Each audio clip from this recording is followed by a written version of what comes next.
Good evening students, क्या हाल है। उम्मीद है कि आप सब ठीक होंगे। हम लोग क्लास 12 के मैथमेटिक्स को कवर कर रहे हैं। पूरी एनसीईआरटी सीरीज और आईआईटी के सिलेबस को हम लोग कवर कर रहे हैं। एनसीईआरटी के सिलेबस को अगर देखें तो कई सारे चैप्टर हमने कवर कर दिए हैं। आप हमारे चैनल को सब्सक्राइब कर लीजिए, मेही एकेडमी, और ये प्लेलिस्ट है मैथ्स फॉर क्लास 12। उस प्लेलिस्ट पे आप जाओगे तो आपको रिलेशन एंड फंक्शन मिलेगा, आपको मैट्रिक्स मिलेंगे, डिटर्मिनेंट हम लोग कर ही रहे हैं, इनडिफिनिट इंटीग्रेशन हमने कवर किया है। ये सारे चैप्टर के बेसिक्स आपको मिलेंगे। छोटा छोटा क्लिप है, आप देखेंगे तो आपको मज़ा आएगा और पूरी एनसीईआरटी की क्वेश्चन भी आपसे बनेगी। डिटर्मिनेंट में हमने 4 पार्ट ऑलरेडी कवर किया हुआ है, ये 5वां पार्ट है आज। इसका मतलब 4 पार्ट हमने कवर कर दिए हैं, उस पर हमने कुछ कुछ बेसिक चीज़ें बताई हैं आपको। आज हम बात करेंगे एडजॉइंट और इन्वर्स ऑफ मैट्रिक्स का। आपको ध्यान हो तो हम लोग पढ़ रहे हैं चौथा चैप्टर डिटर्मिनेंट। हमने तीसरा चैप्टर मैट्रिक्स पढ़ा था, उसमें भी हमने आपको इन्वर्स निकालना सिखाया था। वो एक तरीका था एलिमेंट्री ऑपरेशन करके। हम इन्वर्स को दूसरे तरीके से भी निकाल सकते हैं। कैसे? With the help of adjoint, adjoint के हेल्प से। तो पहले देख लेते हैं कि एडजॉइंट निकलता कैसे है। तो कल हमने आपको बताया था चौथे पार्ट में, ये पार्ट 5 है, हमने आपको बताया था कि माइनर और कोफैक्टर कैसे कैलकुलेट करते हैं। कल बताया था आपको। बताइए तो इसका माइनर कैसे और कोफैक्टर कैसे कैलकुलेट करोगे आप। देखिए, ये कोई मैट्रिक्स है 2x2 का, PQRS, 2 रो और 2 कॉलम है। इसमें 2 रो और 2 कॉलम है, आपको दिख ही रहा है।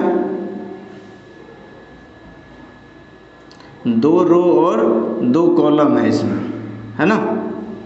2 रो और 2 कॉलम है। अब इस मैट्रिक्स का हमको माइनर निकालना है। तो आप जानते हैं कि इसका पोजीशन पहला रो पहला कॉलम, पहला रो दूसरा कॉलम, ये दूसरा रो पहला कॉलम, ये दूसरा रो दूसरा कॉलम। तो हमको माइनर निकालना हो 1 1, मतलब पहला रो पहला कॉलम का। तो माइनर कैसे निकालते हैं? जिसका निकालना है उस रो और उस कॉलम को डिलीट करिए। तो P का निकालना था, तो पहला रो पहला कॉलम डिलीट हो गया, बचा S, तो S हो गया। आपको माइनर निकालना है 1 2 इस पोजीशन का, तो ये पोजीशन Q का, तो Q जिस रो में है और जिस कॉलम में है वो डिलीट हो जाएगा। तो बचेगा कौन? ये और ये डिलीट, तो बचा R। ये कल ही बता दिया था आपको। M21 का मतलब हुआ इस position, second row first element का माइनर। R का माइनर बताइए। तो R जिस रो में है वो रो डिलीट, जिस कॉलम में है वो कॉलम डिलीट, क्या बचा? Q बचा। फिर M22 second row second column, S जिस रो में है वो रो डिलीट, जिस कॉलम में है वो कॉलम, तो ये और ये डिलीट, क्या बचा? P बचा। ये माइनर निकल गया, माइनर निकल गया। कोफैक्टर कैसे निकलता था इसका? कोफैक्टर पहले रो पहले कॉलम का कोफैक्टर सीधा -1 के पावर में ये 1 + 1 रो और कॉलम को -1 का पावर कीजिए और माइनर से मल्टीप्लाई कर दीजिए। तो -1 का स्क्वायर +1, M11 हो गया S, तो S हो गया।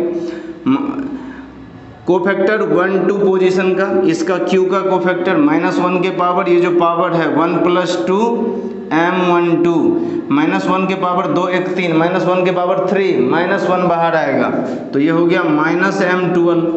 माइनस और M12 की वैल्यू कितनी? R। A21 इस पोजीशन की सेकेंड रो और फर्स्ट कॉलम वाले, यानी कि R का कोफैक्टर बताइए। तो -1 के पावर ये जो पोजीशन है 2 रो 1 कॉलम इंटू M21, इसी पोजीशन पे जो आपने माइनर निकाला है, -1 के पावर 2 1 3, -1 का क्यूब, माइनस बाहर आएगा, -M21। तो -M21 की वैल्यू Q है। M22 second row second column की वैल्यू बताइए। -1 के power 2 + 2 2 row 2 column into M22, -1 पे पावर 4 +1 M22 ही हो गया डायरेक्ट, कितना? P। क्या कोफैक्टर निकल गया? तो कोफैक्टर को आप मैट्रिक्स के फॉर्म में लिखोगे तो कैसे लिखोगे? कैसे लिखोगे बताओ? 1 1 पहला रो पहले कॉलम की जगह S, पहला रो दूसरे कॉलम की जगह -R, second row first column की जगह -Q, second row second column की जगह P। तो ये मैट्रिक्स था, ये इसका माइनर है और ये इसका कोफैक्टर मैट्रिक्स है। निकल गया। अब आपको निकालना था एडजॉइंट। यहाँ तक तो हमने कल ही आपको बता दिया था। कोफैक्टर एडजॉइंट बताइए मुझे, एडजॉइंट कैसे निकलता है? देखिए एडजॉइंट ऑफ ए बराबर होता है, ये जो कोफैक्टर निकाला है आपने, जो आपने कोफैक्टर निकाला है इसका ट्रांसपोज, कोफैक्टर का ट्रांसपोज, तो adjoint of A, adjoint of matrix A हो जाएगा, कोफैक्टर कितना निकाला है आपने? S minus R minus Q और पी का ट्रांसपोज, तो एडजॉइंट ऑफ ए हो जाएगा, ट्रांसपोज मतलब रो को कॉलम में, कॉलम को रो में, पहले रो पर पेन रखिए, इसको कॉलम के रूप में घुमा दीजिए, तो S minus R first column में आ जाएगा, एस माइनस आर और माइनस क्यू और पी इधर आ जाएगा। यही हो गया आंसर, यही हो गया आंसर आपका, समझ में आया? यही हो गया एडजॉइंट आपका। तो एडजॉइंट निकालना सीख गया। तो एडजॉइंट निकालने के लिए पहले माइनर निकालना होगा, फिर कोफैक्टर निकालना होगा, फिर कोफैक्टर का ट्रांसपोज लेना होगा। अच्छा, मैंने इतना सारा काम किया है, अगर 2/2 देखिए, अगर इसके जगह पर अगर 3/3 का मैट्रिक्स होता तब भी हमको थोड़ा ज़्यादा मेहनत करना पड़ता। 3/3 के मैट्रिक्स में टोटल 9 एलिमेंट होते और हमको 9 बार माइनर, 9 बार कोफैक्टर, फिर उसका ट्रांसपोज लेना होता। ये तो आपको करना ही पड़ेगा। लेकिन अगर मैट्रिक्स 2/2 का है, ये मैट्रिक्स एक्चुअली में क्या था, ये मैट्रिक्स एक्चुअली में क्या था, तो आप ध्यान से देखेंगे तो ये था, इसको मैं थोड़ा सा और क्लियर करके लिख दूं, तो ये था पी क्यू पी, ये पी माइनस क्यू आर और एस, यही था ना भाई, ये था ए, इसको मिटा देता हूँ कुछ समय के लिए, ये था आपका ए, ये था 2/2 का। अगर 2/2 का मैट्रिक्स रहे तो आप एडजॉइंट कैसे निकालोगे? पहले माइनर निकालो, फिर कोफैक्टर निकालो, फिर कोफैक्टर का ट्रांसपोज कर दो तो एडजॉइंट आएगा। नहीं, 2/2 का रहे तो, ये तो मैंने समझाया आपको कि कैसे करोगे, डायरेक्ट कर सकते हैं। कैसे कर सकते हैं डायरेक्ट? इसका एडजॉइंट निकालना है ना, देखिए डायरेक्ट शॉर्ट ट्रिक सीखिए मेरे साथ। एडजॉइंट कैसे निकालिए डायरेक्ट, सीधा एडजॉइंट कैसे निकालिए सीधा, ये जो एलिमेंट है प्रिंसिपल डायगोनल, इसको पलट दीजिए आपस में, तो P यहाँ, S ऊपर, S और P को पलट दिए, और ये जो इधर वाला है इसका बस साइन चेंज कर दीजिए। क्या चेंज कर दीजिए? इसका बस साइन चेंज कर दीजिए, साइन चेंज कर दीजिए, तो Q ऊपर Q हो जाएगा और R प्लस में तो R माइनस में हो जाएगा। यही हो जाएगा एडजॉइंट की वैल्यू। समझ में आया आपको? तो इस तरह से हम क्या करेंगे, एडजॉइंट को कैलकुलेट कर लेंगे। तो सबसे पहले माइनर निकालिए, माइनर के बाद कोफैक्टर निकालिए, कोफैक्टर के बाद क्या करिए, कोफैक्टर के बाद उसका ट्रांसपोज ले लीजिए, और उसका जैसे ही आप ट्रांसपोज लेंगे तो आपको एडजॉइंट मिल जाएगा। अब हमको इन्वर्स निकालना था। आपको याद होगा कि मैट्रिक्स में इन्वर्स कैसे निकालते थे, A = I × A, ये फॉर्मूला होता था। यहाँ पर हम डिटर्मिनांट को रखते, यहाँ पर इन्वर्स फंक्शन लिखते, इन्वर्स मैट्रिक्स और A, इसको इन्वर्स, जितने भी 3 रो और 3 कॉलम वाले मैंने ऑपरेशन बताए थे मैट्रिक्स में कुल 6 ऑपरेशन बताए थे, 3 रो और 3 कॉलम। आप रो को ऑपरेट कर रहे हैं तो केवल रो को ऑपरेट करेंगे, आप अगर कॉलम को ऑपरेट कर रहे हैं तो केवल कॉलम को ऑपरेट करेंगे। दोनों ऑपरेशन एक साथ नहीं कर सकते आप, मैट्रिक्स में ये नियम था। जबकि डिटर्मिनेंट में आप रो और कॉलम को एक साथ यूज कर सकते हैं एक ही क्वेश्चन में। तो आप एलिमेंट्री ऑपरेशन के थ्रू इसको आइडेंटिटी मैट्रिक्स बनाएंगे, और इसमें जो चेंज आएगा यही आपका इन्वर्स मैट्रिक्स होगा, यही आंसर आएगा। ये तो आपने मैट्रिक्स में सीख लिया था, लेकिन हम दूसरे तरीके से इन्वर्स कैसे निकाला, तो उसका तरीका है एडजॉइंट के हेल्प से। तो ये रिजल्ट है, आप याद रखेंगे कि ए इन्वर्स, जैसे ए कोई मैट्रिक्स है आपके पास, ए मैट्रिक्स है और इसका ए इन्वर्स निकालना हो तो ये फॉर्मूला होता है एडजॉइंट ऑफ ए निकालिए अपॉन में determinant of A, direct determinant of A. तो देखिए ए इन्वर्स बराबर एडजॉइंट ऑफ ए निकल गया आपका। तो ये हो गया एडजॉइंट ऑफ ए कितना, S - Q - R और P, ये एडजॉइंट हो गया। और डिटर्मिनेंट ऑफ ए, इसका डिटर्मिनेंट कैसे निकलेगा भाई, तो डिटर्मिनेंट तो आप जानते हैं, ये गुना माइनस ये, डिटर्मिनेंट ऐसे ही निकलता है, P - Q R और S पहले ये गुना होता है तो P into S minus Q R, minus है तो ब्रैकेट में लिखेंगे तो ये हो गया P S plus Q R, minus into minus plus, तो अपॉन में क्या कर देंगे P S plus Q R, बस यही आंसर हो गया।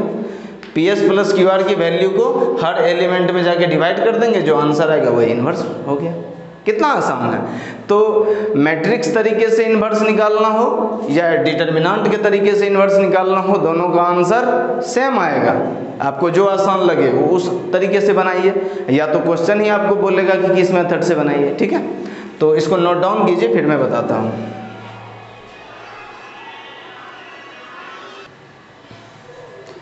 ये देखिए, ये बोर्ड के एग्जाम में पूछा हुआ क्वेश्चन है, सीबीएसई 12वीं के बोर्ड में ये क्वेश्चन पूछा गया है कि इसका आपको इन्वर्स निकालना है।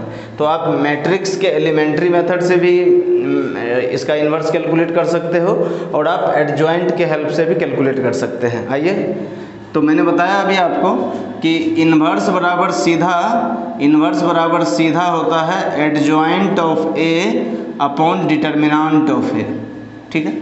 तो डिटर्मिनेंट इसका कैसे निकलेगा भाई, तो डिटर्मिनेंट कैसे निकलेगा, तो डिटर्मिनेंट में वैल्यू लिख लीजिए।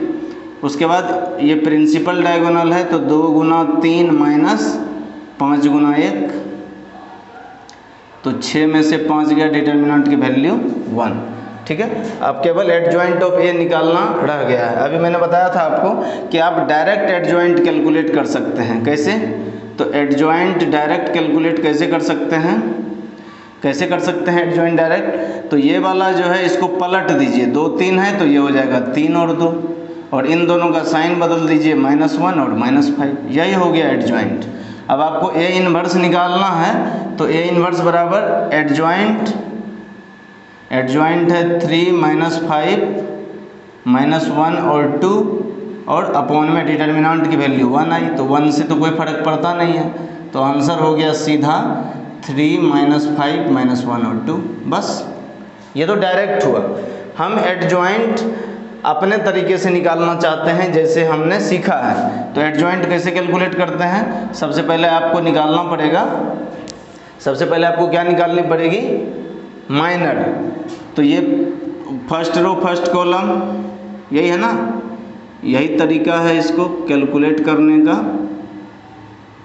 First row first column, first row second column, second row first column, second row second column, ये पोजीशन है। तो माइनर चारों एलिमेंट का निकालिए। फर्स्ट रो फर्स्ट कॉलम का माइनर, तो जिस फर्स्ट रो फर्स्ट कॉलम पे 2 है तो 2 का माइनर, जिस रो में है वो रो डिलीट, ये कॉलम डिलीट, तो क्या बचा, 3 बचा। फर्स्ट रो सेकंड कॉलम 5 है तो 5 जिस रो में है वो डिलीट, जिस कॉलम में वो डिलीट, तो ये डिलीट, क्या बचा, 1 बचा।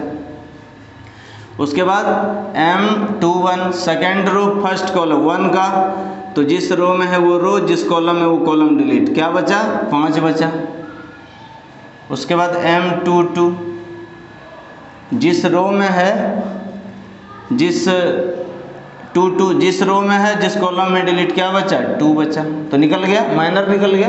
अब कोफैक्टर निकालना है। कोफैक्टर निकालने का और भी आसान तरीका है। पहले रो और पहले कॉलम का कोफैक्टर -1 के पावर ये पोजीशन, 1 रो 1 कॉलम इंटू माइनर, इसी पोजीशन पे माइनर, तो -1 का स्क्वायर +1, तो इसकी वैल्यू सीधे 3 हो गई।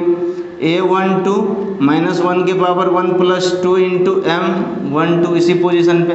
-1 के पावर 3, -1 का क्यूब, तो -1 को 3 बार गुना करोगे तो माइनस बाहर आएगा, और M12 की वैल्यू हो गई -1, यहाँ से -1 बाहर, और ये 1 हो गया। 21 सेकेंड रो फर्स्ट कॉलम का, इसका 1 का कोफैक्टर -1 के पावर 2 + 1, ये जो पोजीशन होती है इसी को पावर में ऐड कर देते हैं, इंटू इसी पोजीशन पे माइनर, तो -1 के पावर 2 1 3, -1 का पावर 3, माइनस बाहर आएगा, और M21 की value 5। A22 second row second column, यानी कि 3 का कोफैक्टर, -1 के पावर ये पोजीशन 2 + 2, 2 रो 2 कॉलम, इंटू उसी पोजीशन पर माइनर, -1 का पावर 4 + 1, M22 की वैल्यू 2 आ गई। तो इस तरह से आपने देखा कि हमने कोफैक्टर की वैल्यू निकाल ली। कोफैक्टर आया हमारा फर्स्ट रो फर्स्ट कॉलम पे 3 -1 -5 और 2, यही आया। और अभी मैंने आपको बताया था कि आपको अगर एडजॉइंट निकालना हो तो क्या करिए, जो कोफैक्टर निकाला है आपने, आई जे मतलब आई नंबर ऑफ रो है, जे मतलब नंबर ऑफ कॉलम है, इसका ट्रांसपोज ले लीजिए। तो इसका ट्रांसपोज लोगे तो रो को कॉलम में, 3 - 1 को फर्स्ट कॉलम में ले लीजिए और -5 2 को सेकंड कॉलम में ले लीजिए। कोई दिक्कत है आपको? देखिए एडजॉइंट इतना मेहनत करने के बाद मैंने निकाला, पहले माइनर, फिर कोफैक्टर, फिर ट्रांसपोज, और यहाँ देखिए हमने जादू से डायरेक्ट निकाल लिया था। क्या नहीं लग रहा कि ये दोनों सेम है आंसर? देखिए, तो अगर 2x2 का मैट्रिक्स रहे तो आपको माइनर, कोफैक्टर, डिटर्मिनेंट निकालने की ज़रूरत नहीं है। सीधा कैसे, प्रिंसिपल डायगोनल को पलट दीजिए और जो बच गया उसका केवल साइन बदल दीजिए। 1 5 था प्लस में, दोनों में माइनस लगा दी। अगर -1 होता तो इसको +1 करते, -5 रहता तो +5 कर देते। समझ आया? तो दोनों में से किसी तरीके से बनाइए, 1 से भाग दे दीजिए, देखिए आंसर सेम आ गया। ठीक है, तो इस तरह से आप एडजॉइंट निकाल सकते हैं और एडजॉइंट के हेल्प से इन्वर्स निकाल सकते हैं। ठीक है, तो एक्सरसाइज 4.1, 4.2, 4.3, 4.4 ये चारों को बनाने की कोशिश कीजिए। डिटर्मिनेंट में इतना ही है, कंसिस्टेंसी इक्वेशन की कैलकुलेट करते हैं तो वो भी हम डील कर देंगे आपके लिए। तो एनसीईआरटी के सारे क्वेश्चन बनाइए, सारे क्वेश्चन आपसे बनेंगे बच्चों। ठीक है, so thank you so much आज के लिए।